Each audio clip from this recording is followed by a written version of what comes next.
ఓం నమో వెంకటేశాయ. తిరుమల బ్రహ్మోత్సవాలలో నిర్వహించే వాహన సేవల్లో గరుడోత్సవం అత్యంత విశిష్టమైనది. బ్రహ్మాండ నాయకుడైన శ్రీ వెంకటేశ్వర స్వామికి అత్యంత ప్రీతిపాత్రంగా చెప్పబడే ఈ గరుడోత్సవం ఎందుకంత ప్రత్యేకతను సంతరించుకుంది? గరుడోత్సవం నాడు మాత్రమే తిరుమలలో జరిగే విశేషాలు ఏమిటి? గరుడోత్సవ సంపూర్ణ సమాచార సమాహారంగా రూపొందించబడిన ఈ వీడియోను పూర్తిగా చూడండి. దయచేసి వీడియో లింకును అందరితో పంచుకోండి. కపిలాక్షం గరుత్మంతం సువర్ణ సదృశప్రభం దీర్ఘబాహుం బృహత్స్కందం వందే నాగాంగభూషణం. తిరుమల శ్రీవారి బ్రహ్మోత్సవాలలో 5వ రోజు రాత్రి అశేష భక్తజనం విశేషంగా ఎదురుచూసే విశిష్టమైన సేవ గరుడ వాహన సేవ.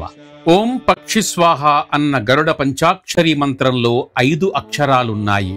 కాబట్టి పంచవర్ణ రహస్యంగా పేర్కొనబడే ఈ గరుడోత్సవం బ్రహ్మోత్సవాలలో 5వ రోజు జరగటం కేవలము శ్రీవారి సంకల్పమే. బ్రహ్మోత్సవాలలో జరిగే వాహన సేవలన్నింటిలోనూ గరుడ వాహన సేవ ఎంతో ప్రత్యేకమైనది. ఎన్నో విశేషాలు కలబోసుకున్నది.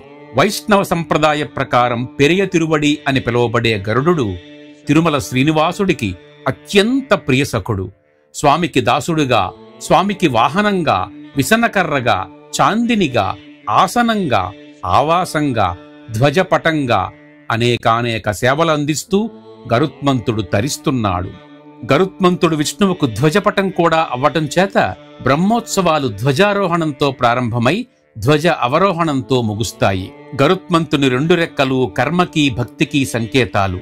ముక్కు జ్ఞానానికి ప్రతిరూపం. కర్మ భక్తి జ్ఞాన సంయోగమైన వేదమే ఆ గరుత్మంతుని రూపంలో స్వామివారిని మోస్తున్నది. స్వామివారు వేదమయుడు, వేదరూపుడు, వేదాంత వేద్యుడు కనుక వేదమే ఆయన్ని భరిస్తోందన్నమాట. శ్రీ శేషశైల గరుడాచల వెంకటాద్రి నారాయణాద్రి వృషభాద్రి వృషాద్రి ముఖ్యామంటూ శ్రీ వెంకటేశ్వర సుప్రభాతంలో కీర్తించబడే సప్తగిరులలో గరుడాచలం ఒకటి. అలిపిరి నుంచి తిరుమలకు వెళ్లే మార్గంలో ఓ పర్వత సానువు గరుడపక్షి ఆకారంలో కనిపిస్తుంది. కొనదేలిన నాసిక, విశాలమైన నుదురు, రెక్కలు, చెవులు, ఈ విధంగా గరుత్మంతుడి శరీర భాగాలన్నీ ఆ పర్వత శిఖర పార్శ్వభాగాన గోచరిస్తాయి.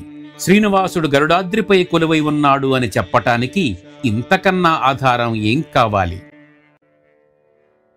బ్రహ్మోత్సవాలలో నిర్వహించే గరుడ వాహన సేవలో విశేషంగా పేర్కొనవలసిన విషయం మలయప్ప స్వామికి చేసే ప్రత్యేక అలంకారం. శ్రీ వెంకటేశ్వర స్వామివారి మూల విరాట్టుకు అలంకరించే సర్వ ఆభరణాలు ఏడాదికి ఒక్కసారి మాత్రమే గరుడ వాహన సేవ రోజున బయటకు తరలివచ్చి మలయప్ప స్వామికి అలంకారాలై భక్తులకు కనువిందు చేస్తాయి. మూల విరాట్టుకు అలంకరించబడే మకరకంఠి, సహస్రనామహారం, పచ్చలహారం, లక్ష్మీకాసులహారాలను అలంకరించుకున్న మలయప్ప స్వామి గరుడ వాహనంపై ఊరేగుతుంటే సాక్షాత్తు మూల విరాట్టే ఈ గరుడ వాహనాన్ని అధిరోహించినట్టుగా భక్తులు ఆనంద పారవశ్యులవుతారు.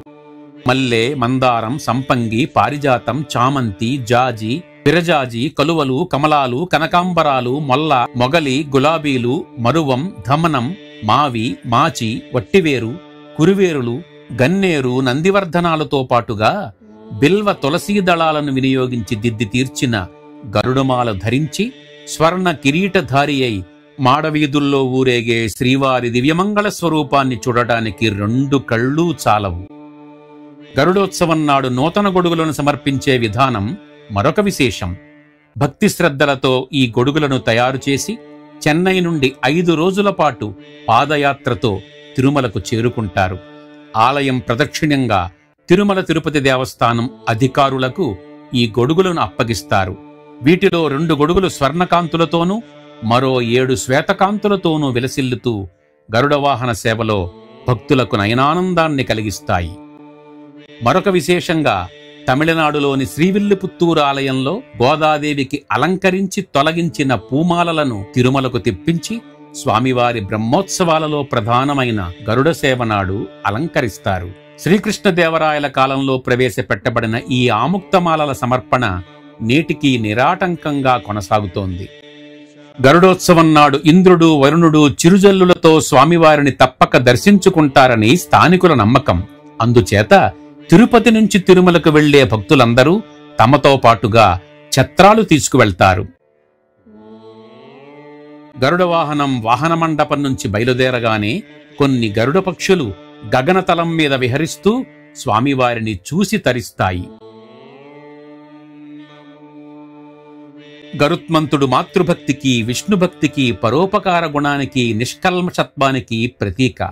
ఈ గరుడ వాహన సేవ దర్శించిన వారు కాలసర్పదోషం నుంచి, సంతాన లేమి నుంచి, ఆలస్య వివాహం నుంచి ముక్తులై కష్టాల కడల నుంచి గట్టెక్కుతారు. గరుడ వాహన దర్శనం సర్వపాపహరం, సకల సంపత్కరం, అత్యంత శ్రేయోదాయకం. జ్ఞాన వైరాగ్య రూపాలైన రెక్కలతో విహరించే భగవదధిష్ఠితుడైన గరుత్మంతుణ్ణి దర్శిస్తే సర్వ పాపాలు తొలుగుతాయనే నమ్మకంతో జీవితంలో ఒక్కసారైనా గరుడ వాహన సేవను ప్రత్యక్షంగా వీక్షించే భాగ్యాన్ని ప్రసాదించమని శ్రీవారిని మనస్ఫూర్తిగా కోరుకుందాం.